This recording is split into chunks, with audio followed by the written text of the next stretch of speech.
Hello, everyone. Thank you so much for coming this evening. My name is Lauren Hurl, and I'm the Executive Director of the Vermont Natural Resources Council. And VNRC is a Montpelier-based statewide nonprofit that uses research, education, collaboration, and advocacy to work to protect and enhance our natural environment, communities, working lands, rural character, and unique sense of place. I've been on the job a month, so trying to get that to roll off the tongue, you know.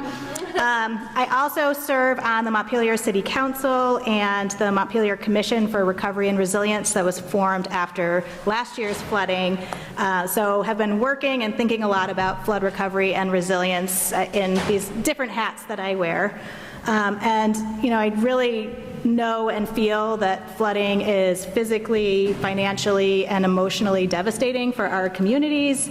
And I know a lot of folks in our region, and I'm sure in this room, are frustrated, challenged, and dealing with a lot of feelings about the response and recovery efforts. So just want to acknowledge that up front.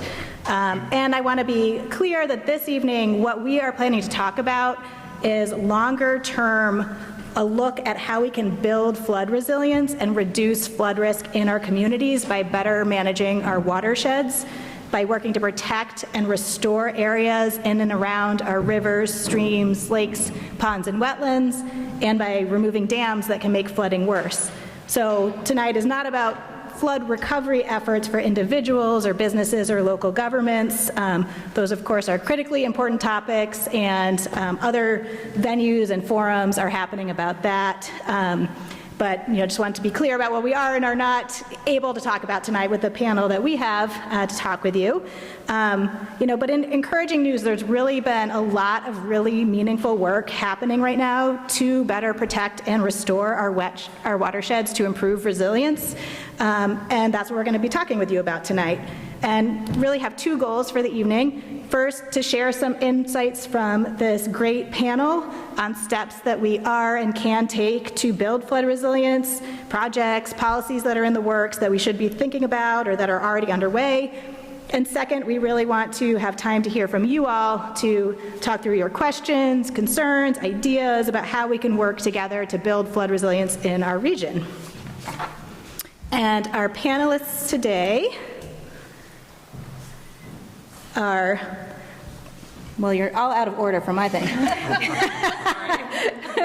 Well, let's see, we got next to me Michelle Braun, and Michelle took the helm as Executive Director of Friends of the Winooski River in 2018.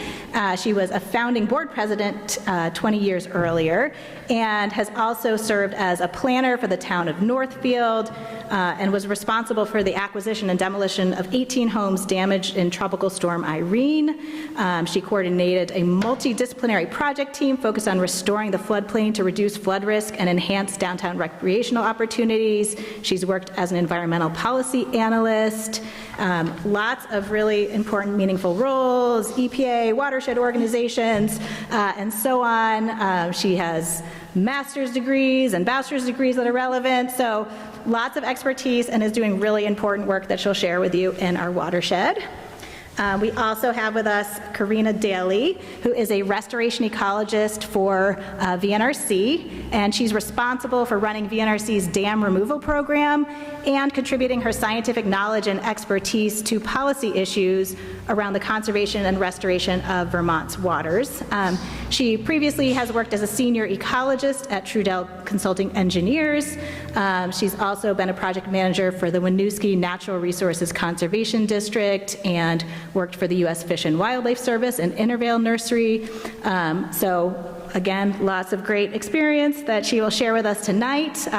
We have Amanda Gustin, who is, I'm sure you all know, a city councilor representing Ward 2 in Barre City. She was a leader in early volunteer flood response in Barre City in 2023 and is the founding board chair of Barre Up, the city's long-term recovery group, and by day is the director of collections and access at the Vermont Historical Society. And last but not least is Ned Swanberg, who is a flood hazard mapping coordinator for the Department of Environmental Conservation at our Agency of Natural Resources.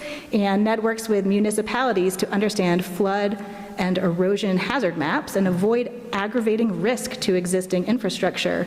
And he's been there at DEC since 2007 and is a certified floodplain manager, certified as a biology teacher, and has worked in environmental and place-based education across numerous states, and also has all the master's and bachelor's degrees that one could hope to bring expertise to tonight's conversation.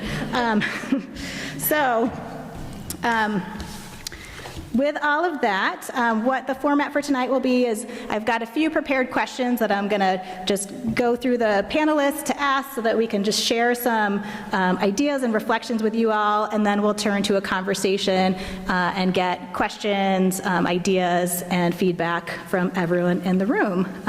So again, our hope is that we can share some updates on what's happening and some ideas of what we can be doing to improve the flood resilience in our communities, and also that collectively we can bring back your thoughts and ideas to our different organizations to help inform our work. All right, so first and foremost, I'm going to ask each person along the panel to talk about, just introduce your organization and one main takeaway or lesson learned from the recent flooding regarding the relationship between our river systems and community vulnerability or resilience. So Michelle, do you want to kick us off? Okay, thanks, Lauren. So I'm Michelle Braun, the director of Friends of the Winooski River, and Lauren introduced me super thoroughly, so we're good.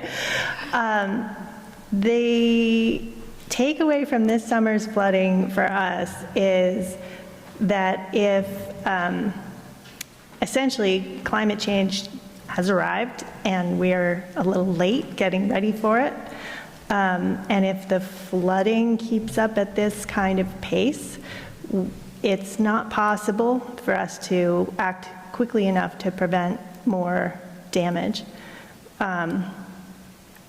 But we have been, Friends of the Winooski River has been chipping away at flood resilience work, as have our partners, for a long time now. And what is good about the events of the last couple years is that now it feels like everyone wants to be part of that effort. Everyone wants to do something, which is fantastic because we really need collective action to meet this challenge. A lot of people don't know what they can or should do because it's really complicated.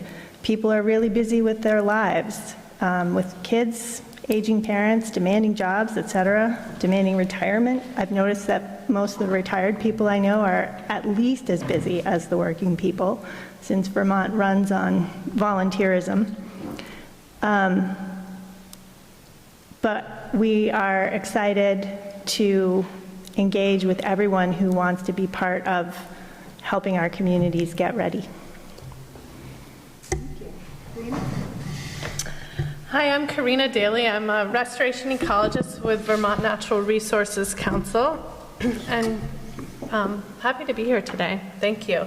This was, I'll just say the Barre Labor Hall reached out to us, I think, last spring and invited us to have this panel. So it's been on the books even before this summer's flooding. But I'm grateful to have the opportunity. I think one lesson I've learned is that this is going to happen again. Flooding is a natural process, and this is how rivers function. We are vulnerable, and we have inherited our settlement pattern from those that came before us, and we have heavily manipulated our rivers.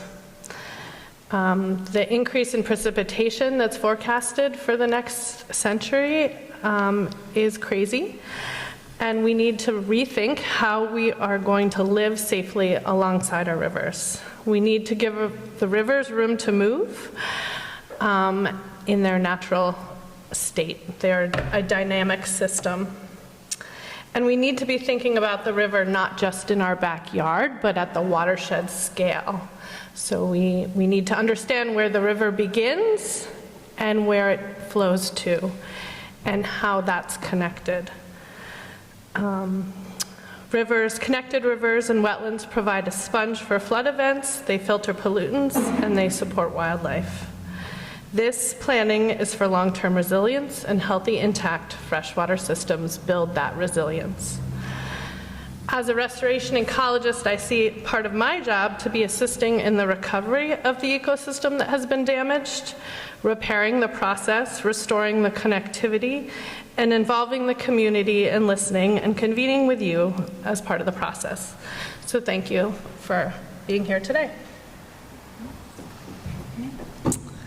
Thank you, everyone. And I will just note that not only is the Labor Hall an incredible space for conversation, where it has been for 100 or more years, this is also the site of some of the very bad flooding here in Barre City. I see people in this audience that I know were in the basement last year helping to muck it out and mud it out. So I'm grateful to be here in this space. I'm grateful that you're all joining us for this conversation. So Karina a little bit took my answer, which was going to be, this is going to happen again. And we were saying that within a week or two after the last July flood, and then we got 2 more, including painfully one exactly again on July 10 of this year. So we knew last July that that was the start, not a one-time event. But I would say that one of the key takeaways for me between last July, between the ongoing work in between, and then between this July, is that a lot of times in these conversations we talk about the built environment and the natural environment, and that for me key learning has been that the social infrastructure and the community infrastructure is equally as important, because we're talking about really big long-term changes here and understanding the whole watershed, but there's still going to be so much to deal with in the immediate aftermath of disasters, and that building better communities, stronger communities, more connected communities is also flood response and recovery. So we need to keep doing that alongside all of the incredible scientific work that's going on right now.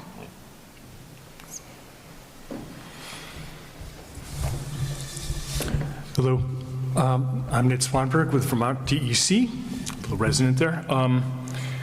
And I've been learning a lot just watching all the energy that people have brought to try to understand what's going on in our communities and to talk about it. So it's so encouraging to see everyone here tonight to talk and learn together. I know that Barry's had a series of meetings, very inclusive, ward by ward, trying to understand what's going on. This is a very important opportunity, and I want to echo this point about social capital, that basically this is the stuff that builds our capacity to move forward, and that's so encouraging. I've been at floodplain work for a long time, and how many people in the group have seen Flood Ready Vermont, the website?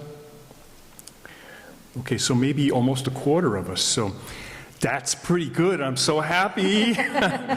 But, you know, there's a lot of material out there. There's a lot of learning opportunity, and we have a lot ahead of us. So thank you so much for being here. Thank you. All right, so I'm going to ask individual questions of each of you, and then we'll get to Q&A. So Michelle, could you share some of the key initiatives and projects that Friends of the Winooski River is currently involved in to improve the health of the Winooski watershed in the greater Barre area? I would love to. We are doing so much work in Barre these days, and that is in part a result of the Barre River Access Task Force. Your neighbors, Danielle Ozarski, Jim Deschler, Kathy Jameson, and I'm not going to remember everybody, but it's a terrific group of people, really motivated. Your representative, Peter Anthony, is involved as well. And Hannah Town, they are doing amazing work, and we are here to support their work. We have funding for community engagement to help them work through the goals of their strategic plan to really engage with community questions and information about how the rivers work in Barre. We have hired DuBois and King to do a river access master plan for the whole city of Barre. That will be taking place throughout next year. looking at where can folks in Barre safely get to the river, or where might they in the future be able to access the river if we could make some improvements there. We also have funding from Water Wheel for some stormwater and wastewater work in Barre. We're working on 3 dam removals from the Stevens branch. The Jockey Hollow, Habep, and Brooklyn Street dams are all just about completed final design, and we're fundraising for removal of those, which will lower flood elevations. Are you going to talk about dams? Yeah. Okay. We can both talk. That's okay. Those 3 dams we're working on. We're also replacing culverts in the Stevens Branch watershed, not in Barre City, but in Williamstown and Barrytown. And that may seem a little removed, but every culvert that we can make large enough, since nearly all culverts are too small, we can make them large enough that rivers can move in a more healthy way and not take out our roads and cut our communities apart. We are part of the EPA Community Change Grant application that y'all may have heard about. That's a lot of which is going toward housing development in Barre, but also there's funding in there for Friends of the Winooski to work on the restoration of all of the buyout sites, so to plant trees and shrubs and create some walking paths and some kind of park-like environments there. And we also provide free property consultations through our Storm Smart and Streamwise programs, where if folks want to understand better how to manage stormwater on their property, or how to take care of the trees along a stream, we can come and provide some recommendations about that. So we are spending a huge amount of resources in Barre, and I hope that if things all come together over the next few years, we can be part of some pretty transformative change for the community in its relationship with the rivers. Thank you, Michelle. All right, next, Karina. As a scientist, you talked about it a little bit in your intro, but could you describe how enhancing freshwater systems, including rivers, riparian areas along streams, and wetlands, can bolster climate resilience and enhance the overall health of our environment? And Michelle gave a teaser, but could you also talk about the role dams play?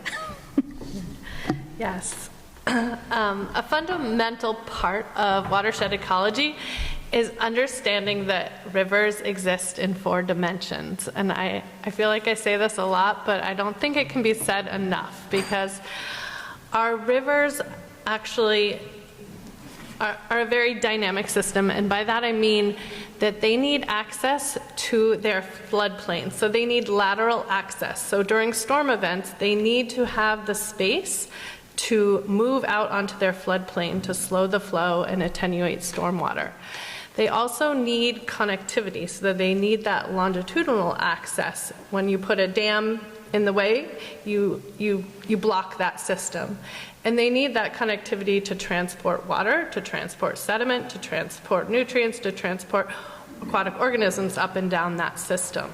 So that's longitudinal, lateral, and then they also need connection to groundwater. So the groundwater, surface water interactions of rivers is really important for the health of the system. So that's the vertical connection, and that's making sure that our rivers are connected to our wetlands, and that exchange of chemicals and that interaction is really critical for water quality and for climate resilience. And then lastly, rivers are temporal. The temporal dimension is that they change over time. They aren't constant. And it's that temporal dimension that builds new riverbanks and point bars and beaches and alluvial fans. And that is a process, and it's constantly changing our landscape, more so as we speak than ever before, I think. or ever before in my short lifetime. And so restoring rivers is about restoring all of those connections, all of those dimensions to the river. And thinking about it at the watershed scale really helps me to think about that connectivity piece. And when you put a dam in that system, obviously you're blocking both that longitudinal connectivity of the river, so you put a big concrete barrier in, and all that sediment and water that would normally move through that system builds up behind it and raises the river channel. And behind that you have warm water, so you basically have a changing ecosystem. You have a bathtub effect of a pond or a lake system versus a river system. And in ponds, you have sunfish and bass, you have warm water fish species, versus in a cold water Vermont stream system, you have brook trout. So it really changes the whole ecosystem and the vegetation and habitat and species behind that system. And in addition to blocking that longitudinal connectivity, you're also blocking the lateral connectivity because you've dammed up the space that now is filled with a pond, when if it was a free-flowing river, it would have access to its floodplain, where it doesn't as a pond. So I think that's a really important concept. Dams also cost a lot of money to maintain. They're a huge liability, and the status of the dams in Vermont is that they're aging, and they were created in a different time period. A lot of them have been abandoned or no longer serve their useful purpose. So we have infrastructure that is starting to outlast its usefulness, and we need to address that. And I'll save the rest for later. Right. I'm wanting more. Amanda, so could you describe current projects or initiatives that Barre, either through your role in the city or your other work with the community, is undertaking to improve flood resilience and address river conservation and restoration, including any examples kind of tying to how this is hoping to address flood risk? Yeah, so some of the previous folks, Michelle spoke very eloquently about some of the really wonderful work that the River Access Task Force is doing. They're doing really phenomenal work, and I think that for me, one of the key parts of that that's important is restoring the positive aspects of a relationship with the rivers in Barre. So it's not just, oh God, they're going to flood again. It's also they can be a resource and a source of joy for the community. So I think that's truly wonderful. So I will say that there's a lot of moving parts, especially right now. Councillor Teddy Wozniak and I are writing what will be the sort of flood recovery plan for the city of Barre to pursue that covers a lot of different pieces. The goal is to review that every 6 months, update it, move some things to completed, adjust goals for various projects as they become more or less feasible or relevant. So this is something actively I've been out getting feedback every day this week. And Tess Taylor, who works for the city and is here this evening, and I are planning, along with Councillor Wozniak, are planning community forums in the coming weeks as well to continue to get more of that ward level feedback that was mentioned earlier. So I'll name just a couple of things that are currently in that flood plan. One is that we are working with ecologists and river scientists to target some specific areas for FEMA buyouts that would create better floodplain to do exactly what Karina was just talking about, allow the rivers to spread out a little bit better and a little bit more. We are going to be studying a couple of our bridges in Barre to see what can be done about them. Some of them trap debris and create flooding. Can that be improved? We're probably going to go ahead soon and commission a hydrology study that will provide computer modeling of the entire city. When it rains X amount, here's where the water goes. If we adjust this, here's how we can improve the water in one neighborhood or another. Similarly, study of the stormwater system. You mentioned culverts. Culverts are on everyone's mind. Which ones are not doing the job, need to be changed, needs to be upsized, are blocked, are infrastructure that we may or may not even know about. We've been living in Barre City, and it's been a very dense, very urban space for a very long time now. We are building on top of building on top of building. So getting our arms around really good data so that we can make good, solid choices and follow through on plans going forward on all of that is really important. And I'll also mention, we've talked a lot about rivers tonight. One of the things that we've been saying a lot in this, that everyone in Barre City has a flood story now, and that's because the flooding was not just river-based. There was so much water coming out of the sky and coming down the hills that houses at elevation flooded. And by flooded, I don't necessarily just mean there was standing water in the house. I mean the water came through the house, and it may have just been during those hours when the inches per hour of rain were just unbelievable, but it was enough to knock out hot water heaters, furnaces, to destroy finished basements that may have been extra living space, and that happened, I want to emphasize, at elevation, way, way higher than where the rivers were. So with that understanding and that knowledge that Barre City is a basin with steep hills on both sides, we're also pursuing hyper-local neighborhood flood knowledge. We mentioned stormwater visits earlier. What does it look like to walk a neighborhood and have people point? The water goes there. It needs a curb cut and a rain garden at that corner, and that can slow some of that water from coming downhill. It can stop it from turning that sharp corner and hitting that one house on the corner whose basement absolutely got hammered. And then ultimately also slow it down from coming down into the bottom basin that is the center of Barre City, and help improve our prospects along the rivers as well. So it's a complicated sort of interrelated conversation that we're having right now. And one of my goals as a city councilor working on this plan and in general is to make sure that we are doing all of it in constant conversation and with feedback from experts and community members, and holding both of those things in, frankly, the sometimes tension that they sometimes exist in, and make sure that we are having those conversations thoroughly, in good faith, transparently, and repeatedly, so that we can keep adjusting our plans going forward and keep trying to make the best decisions with the best information we have at any given moment. Thank you. All right, Ned, as a floodplain manager working in the region, can you provide us with more information as to what you're observing and learning from the most recent large flood events? For example, what size floods should we be preparing for? Where are we not prepared? And are there ways that we can avoid adverse impacts? Easy answers on that, huh? Just a softball. Yeah, we live on a planet with water. We're going to have flooding as part of the landscape we live in. That's a vital part of our landscape and part of how we manage it. That's a great benefit to us if we're not in the wrong place.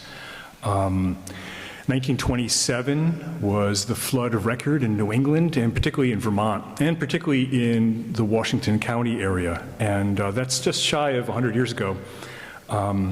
There's no reason we can't be revisited by something of that scale. So we don't know. And if anybody has a crystal ball in the room, I'd love to borrow it tonight or later. What I can tell you is that we are working with maps that help us to identify something about the risk. The maps are built as part of the National Flood Insurance Program, which was not set up until 1968. Probably the first maps here in Barre City were in the 70s. And the community joined the program after that date to start making sense out of that and try to avoid new development that would be at risk. And there was already a city here. And so we're dealing with that historic legacy as we're trying to move forward. The maps by requirement for the insurance program are based on the past history of what's happened in that watershed or nearby watersheds. And so they're always retrospective. And as soon as they're published, they're already 6 months, 2 years, 3 years old. And they're not about what we're expecting in this watershed the next 10 years or 50 years in which we hope to live here and build for our children and grandchildren and beyond. So the maps are woefully insufficient by design. Just because of the limit on how they're constructed. And yet, it's the best data we have. And we finally are beginning to take them seriously. But many communities I go to, they look at the maps and they say, I don't believe the maps. We don't have flooding, I'm safe. you know? And so a lot of communities don't really even look at what they have and take that seriously. And currently, looking at what we have for data, and we're anticipating some updates in the next 3 years, 2028, we'll probably have new maps here in Washington County. But looking at that data that we have in hand right now, it looks like we have, you know, over 400 structures in Barre City that are expected to be influenced by the special flood hazard area, with at least a 1% annual chance of having a flood every year independently, or more than a 1 in 4 chance over 30-year mortgage. So that's a huge risk for 400 structures and many more families. And at a statewide level, that's close to 20,000 structures. So here we're talking about a buyout here and a buyout there and an elevation here, and we got a long ways to go. So we've really got to be thinking bigger. In fact, as we heard earlier, the planet is different. The planet has changed quite a bit. You know, we have enormous amounts of carbon dioxide that are coming into the atmosphere, record levels, record global atmospheric temperatures, record sea surface temperatures. And due to Helene visiting tonight around midnight in Florida, we actually have the federal government functioning for another 3 months. We have real systems beginning to impact us, and they'll be back. Helene is going to come up through Tallahassee and visit Ron DeSantis and friends. And then it's going to zigzag up through the Carolinas, Kentucky, Tennessee, the southern Appalachians. They're our friends further down the hill. So we are very vulnerable, and it just takes another plume of warm water with warm, humid air coming off the coast of Florida, and just happens to drift up against Connecticut or New Hampshire or Vermont, and we're back in the same boat we were these last 2 years. So we've got a whole different landscape to think about. What do we need to plan for? I don't know, but you know, we need to be thinking more robustly. When you think about the models that are used to predict that 1% annual chance risk, and the hydrologists take that very seriously, it still has a 50% error of up and down. So we need to realize it can go wrong. You know, is it the 27 flood that we should be prepared for? We need to have that in mind. Is it the quote 500-year flood, the 0.2%? If you think about the East Barre flood control structure and Wrightsville Dam, you know, as the water piles up behind those structures to protect the watershed in the communities downstream in Washington County, it also means that they're shaped a little bit like a martini glass, you know, so the water builds up pretty quickly in the bottom, or there might even be a recreational pool, if you would, like at Wrightsville, and then as the water fills in, it swells and elevation spreads out, and so it handles, you know, for every little bit that it goes up, it spreads out and carries more and more volume. And so we also need to realize that that there's different flood elevations that are coming. With the maps that we have in hand, the maps that are coming, they have information about this extent of the 1% annual chance flood. Within that, much more risky spots. And we also have a map for the, quote, 500-year flood, or the 0.2, which is the next larger area mapped for us, which is not actually a whole lot wider, but it carries a lot more water. And so at least I would say that's something that we need to keep in mind, at least that much, as we're planning and building our new communities. I'll stop there. Thank you. So Michelle, so you talked a lot about some of the local projects. Can you speak a little bit to, as you think about the most significant challenges facing the watershed, how is your organization thinking about and trying to address them on a broader, more regional scale? Thank you. So we are the only organization, I think, that's specifically focused on the geography of the Winooski River watershed. And the watershed, the Winooski River, the main stem starts in Cabot, it goes all the way to Lake Champlain, It includes major tributaries like the Stevens and Jail branches, the Kingsbury branch, the Dog River, the Mad River, the Huntington River, Little River coming down from Stowe. So it's about 1,000 square miles of land that contribute to the Winooski River.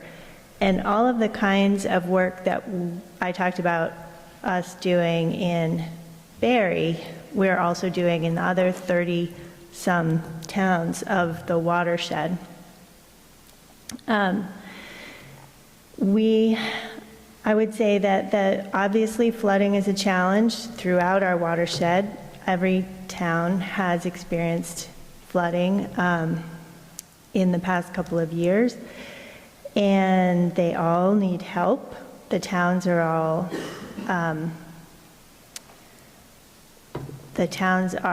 at their limit or beyond their limit, especially, smaller towns like Cabot, Plainfield, Huntington, where they don't have professional staff like you're fortunate to have in Barre. And it's a lot. So we are trying to support them. So flooding, big problem. Another massive challenge for the watershed is habitat loss and loss of the river connectivity. So we have increasing suburbanization of our watershed. We have more lawns and more driveways. And I think, when we talk about water quality and we talk about the algal blooms in Lake Champlain that we've all been concerned about for decades now, people tend to think of that as an agricultural problem.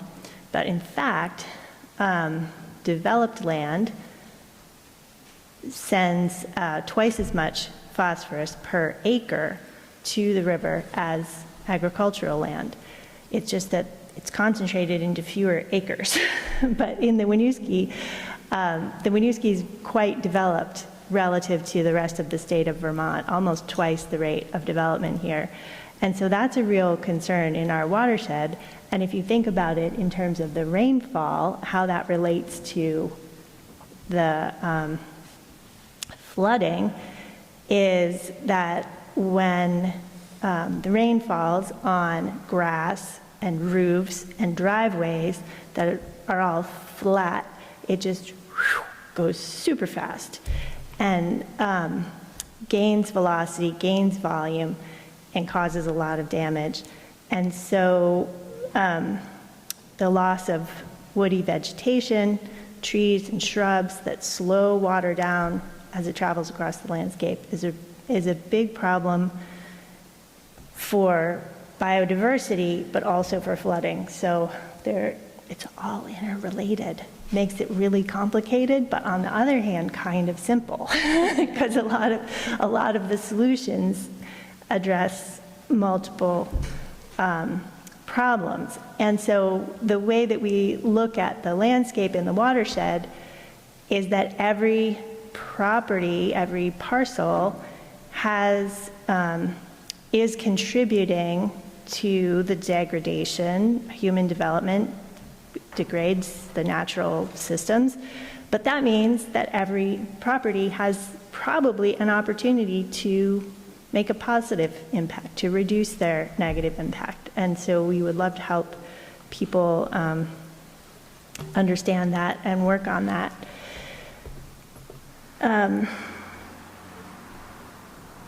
And what are we doing about that was the other part. So, sorry.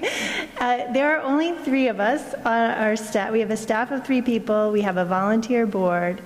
And as the kind of grassroots organization for the watershed, it's central to our mission to provide opportunities for people to be involved. So we have volunteers who plant trees, who collect water quality samples, who help us organize paddling events. Because as Amanda said, if the river is a source of joy, then hopefully people will want to take good care of it. So we like to provide lots of ways for people to be involved, and I'll get into that more later. Thank you. Karina, as we rebuild from flooding, many people are asking how we need to update and improve state policies to better address flood and climate resilience. So I'm hoping you can provide some insight into the recently enacted Flood Safety Act, Act 121, and speak to how this new legislation directly relates to enhancing our community's resilience against flooding. So kind of an overview of what's happened and then what's coming up next that people might be able to get involved in. Yeah, so this is the good news. It's not all doom and gloom. We passed the Flood Safety Act, Act 121, last legislative session with strong bipartisan support in both the House and Senate. And it was written to provide a watershed-scale solutions approach to increase public safety for Vermonters in our communities and reduce future damages associated with flooding by ultimately improving the health of our freshwater systems. There's 3 overarching goals of the Act. I'm going to keep it simple. Limit development in our most dangerous and flood vulnerable areas, our river corridors, and create both a minimum development standard and a study committee to improve flood resilience. So the intent of the bill is to give the river the room it needs to move, and keeping people and infrastructure out of harm's way. Secondly, the Act strengthens the oversight and maintenance of our aging dams, requiring owners to invest in the removal when they can't be repaired or when it doesn't make sense to repair them, to enhance public safety and reduce the risk of flooding. And lastly, the Act improves our protections for wetlands. We have a long history of degrading our wetlands, and this Act proposes a net gain policy to reverse that historic loss and improves the mapping of our wetlands and the reporting of our wetlands. So keeping track of what we're losing if we have impacts to our wetlands and where our wetlands are, because we don't even have that baseline data at this point in time to the extent that we should. And what's really exciting about the Act is that it authorized 15 new positions within the Department of Environmental Conservation, 5 in the Dam Safety Program, and 10 in the Rivers and Wetlands Program. So that's a lot of capacity that we're hoping will improve all of this resilience and public safety benefit. In 2024, and so this year and moving forward, we have to take that policy and work it into rulemaking. So we have a lot of work ahead of us related to bringing this policy into rulemaking, both within the rivers piece, the dams piece, and the wetlands piece. And there's a lot of education and outreach related to that. So we have more mapping to do, education and outreach, talking to communities about these changes, how it's going to impact them, identifying where development can still happen in downtown areas and where it may not make sense anymore. And there's also a study committee for it within the dam portion of the Act that looks just at the response, the potential response, emergency response with dam planning, and a study committee within the Rivers Committee. So lots of work to do, and but it's a pretty exciting time on one front. Thank you, Karina. And we do have a number of legislators in the room, and so just a thank you for the leadership and quickly acting to pass really meaningful flood resilience legislation. And this was one of a number of pieces of legislation. And when we get to Q&A in a couple of minutes, certainly welcome our legislator friends to speak to other aspects that they would like to share about what else has been happening there. So next, Amanda, hoping you could provide some insights into what's happening regarding coordination and collaboration between state agencies and the community as you work towards flood resilience in the watershed in Barre. I'll start by echoing my thanks for the House and the Senate, who did extraordinary work in inviting people in to testify about their experiences and listening to their experiences and acting both on immediate response. Our own state representatives, Jonathan Williams and Peter Anthony here in Barre City, worked to pass legislation that helped backfill the enormous budget holes that we had in Barre City, and also provide funding for flood mitigation efforts like elevation and other things like that. The Flood Safety Act is going to have immediate impacts here in Barre City as well.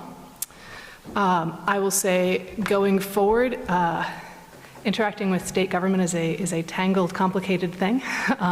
Some of it goes extremely well. There are wonderful people with incredible depth of knowledge who come out and offer their time and expertise to help us out. And then sometimes there is that tension, that challenge between that local control, what we know we need here in Barre City, and what the state wants or frankly does not want to do to support local communities for just an enormous variety of reasons. So I would say here in Barre, we are looking to, we've gotten tremendous support from folks around highly specific projects. When we ask for help around a highly specific project, that goes really well. But I will say candidly, I do wish we had more leadership level support to really take on the challenge of climate change and really to look forward for what our communities are going to keep facing. And you were talking about 1927. You heard my day job is as an historian. The idea of another 1927, I mean, most people in here lived through last July. I'm assuming all of us lived through last July. When I tell you 27 by almost every measure was twice as bad, I can't even imagine planning for a future that includes that, but we also have to. And that is going to take truly enormous courage at every level to get us there. And I will just say I wish there was a little bit more of that. Thank you, Amanda. Ned, I'm going to go a little out of order on your questions. So tonight, as we are talking about our work together for flood resilience, are there gaps that we haven't been talking about that you would want to highlight for folks, other things that we should be thinking about? I think we're all gathered together tonight, we're all aware of the gaps, that we're all trying to do the best we can to get a sense of where we're at and what's possible and where we need to go. There's a lot to be understood and talked about, and we're doing part of that tonight. If you think about the historical legacy of people here in the valley of the Stevens, when the first people were here, 14,000 years ago, the river went the other way, and it was a very different landscape. It was flowing out through Williamstown and down into the Connecticut River on its way to Long Island Sound. Since the glacier melted, it's reversed course, and now it's going out the other way through Richmond and Bolton, and at first Hudson, and later to the St. Lawrence. But we're adaptable. People have been here for a long time, and we are able to change, and we are aware of things that we weren't in the past, and we have new tools, but we lack things. We lack money, right? We need capital. We need investment to make some of these changes. We need a common vision. We need common commitment and values for no adverse impact to each other and to the system of floodplains and river corridors that are helping put the brakes on the system and deliver the water to Barre City more slowly and with less drama, please. So all these things are part of our process of learning, is how to value these things in common and work toward that outcome. We are facing a world that's very different in the next decades, next hours, and we don't know that world. It's going to be a completely different place because of the recent changes, really, atmospherically and in the sea surface temperatures. We're just broken through to a whole nother place, and there's no stopping that for the next several decades at least, even with the most conscientious actions by Vermont and Vermonters and a number of countries around the world. We're still going to face those legacy impacts, and the impacts of this kind of risk that we can't entirely define is going to be disproportionately visited on some of the same 20,000 structures, probably more. And those are people often that are in situations where they don't have a lot of choices. We're globally and nationally and in Vermont and each city, we're looking at housing shortages and options that are shorter than we need. We need safe and affordable housing. We need safe and affordable communities to thrive. And that's going to take real vision and real effort and real money. Where's the money? Where are the billionaires that should be contributing to this work? And we should be able to work with the value of our work in this process. And it needs to show up somehow. Thank you. So I do want to make sure we have time for questions, updates, and feedback from the audience. So I'm just going to do a quick last, how can people get involved in your work? Are there ways to engage in all the great things you all have been talking about? Yeah, I would encourage folks in Barre to connect with the Barre River Access Task Force, and also with Friends of the Winooski, of course. We have a sign-up sheet on the table. Check out our website, follow us on social media, all that kind of stuff. Same here. We have a sign-up sheet. We have a website called Free Vermont Rivers. You're welcome to check that out and learn about the Vermont Dam Task Force. We meet every other month. And just get out there and spend time in your river and get to know it and watch it and observe it. And I think you can learn so much from that. Yeah, one of the key ways you can do that is what you're all doing here tonight. Show up. Have the really difficult conversations. Keep showing up. Keep sharing ideas. And listening to other people, whether that's here or at City Council or at a ward meeting, or frankly, like knock on your neighbor's door and make sure they're okay after the next hard rainstorm. Like that's how we're going to get through the immediate next steps of this, much less the really tough stuff of pulling together for those really big changes that we know we need. And also specifically here in Barre, shout out to the River Access Task Force again, as well as Barre Up, which is our long-term recovery group, and the Rainbow Bridge Community Center has been doing extraordinary anti-poverty, and they've done quite a lot of flood recovery work as well. Lots of work that we're doing, lots of work ahead, and we need to stay in contact. We need to learn from each other. You know, one of the things that science fails at is sharing the gray knowledge, the knowledge of things that didn't work. You know, it doesn't look good when you publish that. Nobody cites it. But we need to share what we try. We need to try harder. And the Flood Ready site, I really want to recommend that again, www.floodready.vt.gov. And there's information there about communities and what communities are doing and not doing to be ready for flooding and to take better steps. Please be aware of that. Information about the risk that's available by communities. There's also on the homepage, there's a series of stories about what communities are doing to reduce damage in their communities and do education and outreach. I want some more stories, so please send me stories and photos. I want to put them up there, so that's one more place for people to hear what's going on. Thank you. Great. Well, thank you all so much. So that was a lot of information, but hopefully through the kind of variety of perspectives we were trying to share with you, you got some helpful information. And now we would love to hear from you all if there's things that you're doing that you want to make sure folks know, other ways people can get involved. If you have questions about what we're doing with our rivers or not, would love to hear them.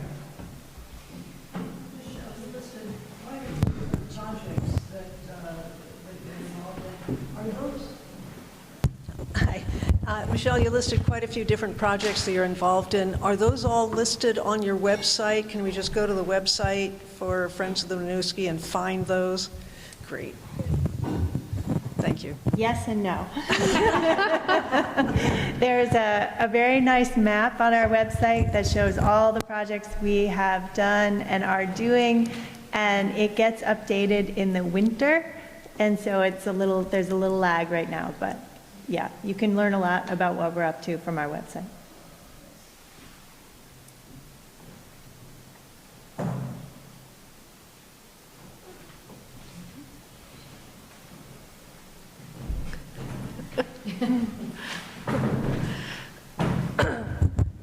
It's going to reach. Okay, I'll scoot back a little bit. Hi, I'm Jonathan Williams. I'm one of Barre City's state representatives. I wanted to thank you all for being here tonight, and I appreciate you calling out the work in Act 121. That's very exciting. The legislature passed a number of bills related to flood recovery and resilience and has now convened a Flood Recovery and Resilience Caucus. It's tripartisan, 33 members. I think the thinking is, based on this year's flood, this is going to be a more regular occurrence, unfortunately, in the face of a changing climate. And so we need to figure out how to pay for the very things that you're detailing in your work. So my hope is that you will all be able to join us in conversation and we can develop some further policy moving forward. Thank you.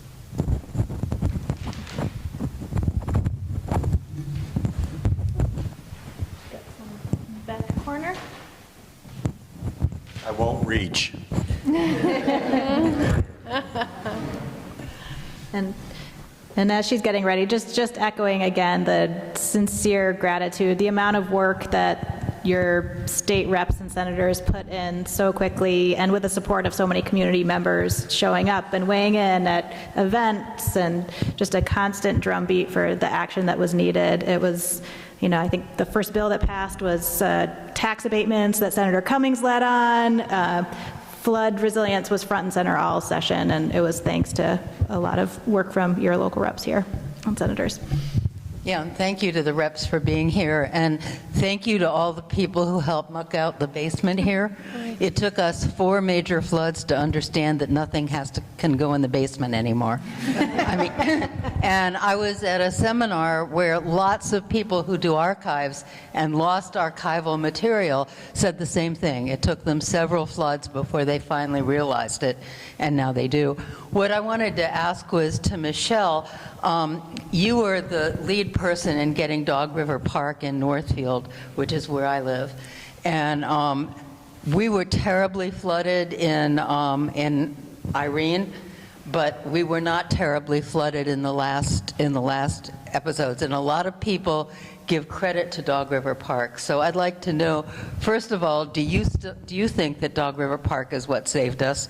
And I've been told that there really aren't areas around Barre to create the kind of park that we got in Northfield, and I was wondering whether there are places in Barre where that kind of floodplain expansion can actually happen.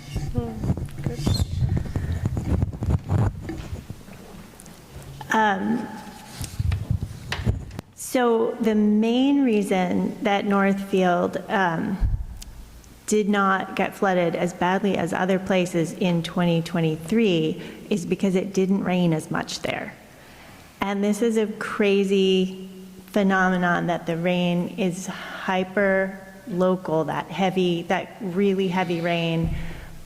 This summer, you know, St. Johnsbury, Danville area had 9 inches of rain, and it missed Cabot by, you know, a sliver. And it's unpredictable, and that's what makes this so challenging, is you don't know where that's going to happen next. Northfield did get a lot of rain, and the neighborhood, the Water Street neighborhood where Dog River Park is located, was completely inundated. We have, you know, a drone, someone took some excellent drone photos, and you can see water surrounding all of the homes. And the engineers who worked on that project is a firm that's now called SLR, that's doing a lot of the work in Barre to identify flood mitigation projects here. They calculated that the elevation of the floodwater in Northfield was 6 inches lower in 2023 than it would have been if we hadn't done the project. So 6 inches is not a big difference, but it is a really big difference if it means that you only get water in the basement and not in the first floor, which is what happened in Northfield last year. So I think that 6 inches really made a difference for some folks in that neighborhood. So I'm really proud of that work. And there are other similar projects going on around the state. A project like that was just completed in Brattleboro by Vermont River Conservancy. And certainly we are looking out for opportunities to do that kind of work. In Barre, it is tricky because, Desero Machine Shop right across the road here is likely to be a buyout location, and it's a good-sized parcel, but it doesn't have that much river frontage compared to, the property in Northfield or in Brattleboro. If you invite the river onto the land, you have to have a plan for it to safely go back, So you have to have enough room. And things are pretty tight in Barre. If you look at a map of the river through Barre, of the Stevens Branch, it certainly looks like there are a few areas where we could see floodplain reconnection like that in Barre, but there has to be, you have to remove the development, and that's involved. So we'll see. Folks.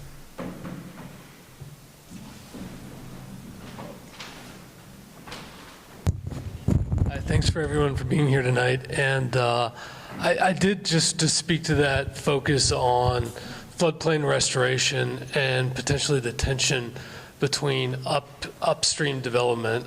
Certainly and Michelle, you spoke to this with the amount of development, the lawns, the driveways, the impervious surface.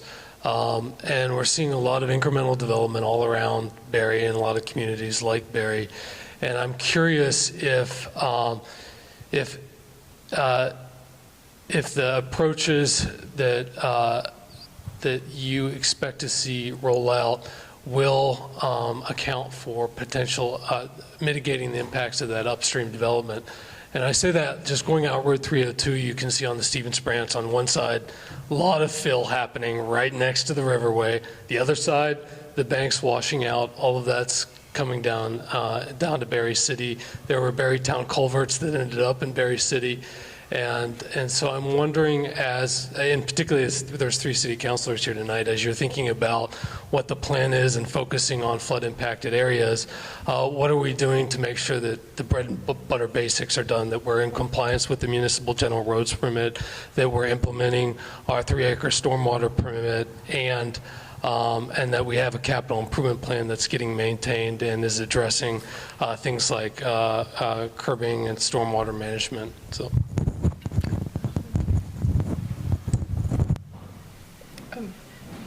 Yeah, happy to address that a little bit. I totally agree on increased development with impermeable surfaces.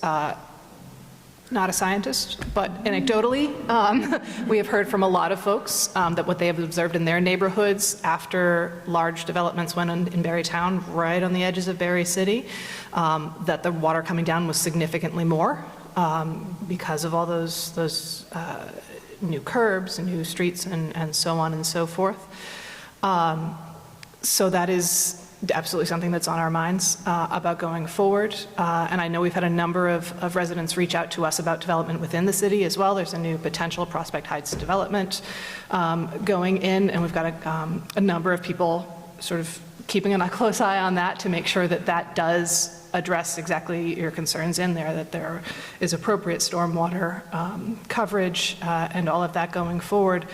And that I would also speak a little bit too, I think we can also look retrospectively at parts of the city that have impermeable surface, that have curbs, that have just are not managing the stormwater very well right now.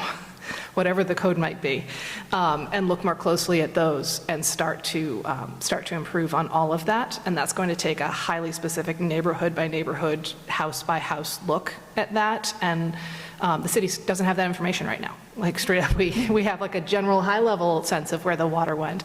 But what we need is to knock on doors and say, hey, what did it look like going down this street in either of those 2 July floods? Can you point to where it turned? Can you point to which grates just spat the water back out? I was watching this morning, it was pouring hard when I went to work this morning, and I watched it sort of bounce off repeatedly where it should have been sinking and coming into grates, and watching water pooling on streets just with this morning's flood event, which was not a great feeling to see on the way into work. So we have so much more work to do on all of that.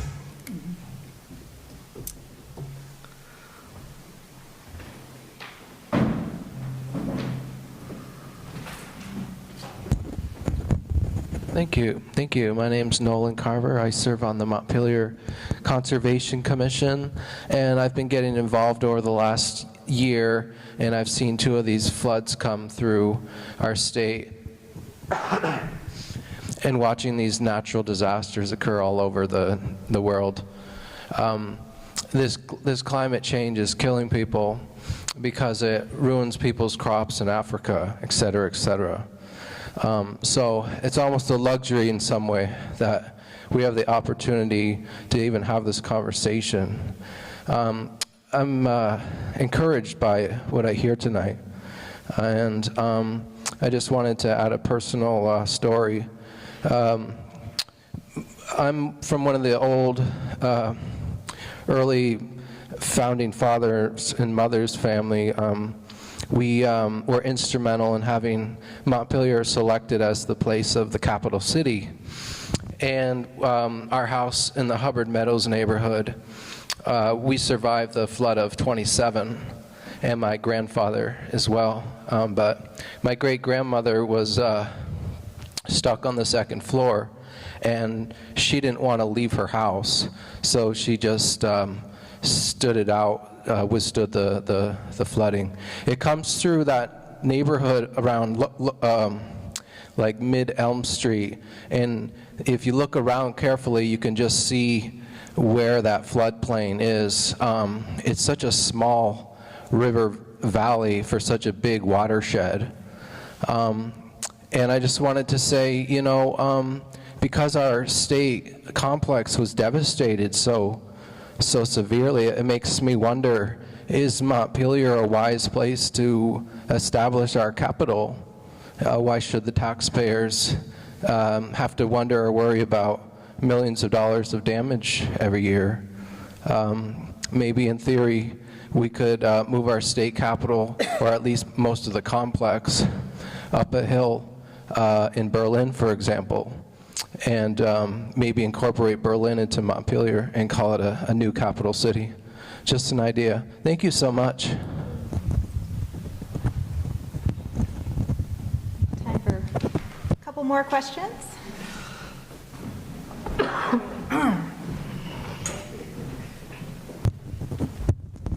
Hi. So I have maybe like a tangential question, because I'm betting this is not the first time that you guys have spoken to a group about what's going on with flooding. And when I look at the group here, like, you guys are my people, right? Like, half of us are out in Barre doing stuff all the time. So like, it's a little bit of a preaching to a choir situation in this room. So I would love to know, of the different talks and activities that you guys have done in the past 2 years, how do you get people involved? Like, people that are living in the most affected areas, how do you get them to come to something like this, to hear the science and what's happening, and then maybe people who have different ideas about like what is right for our rivers to hear this perspective? You know, like what makes people come? I don't know, because half of us are like in city council, like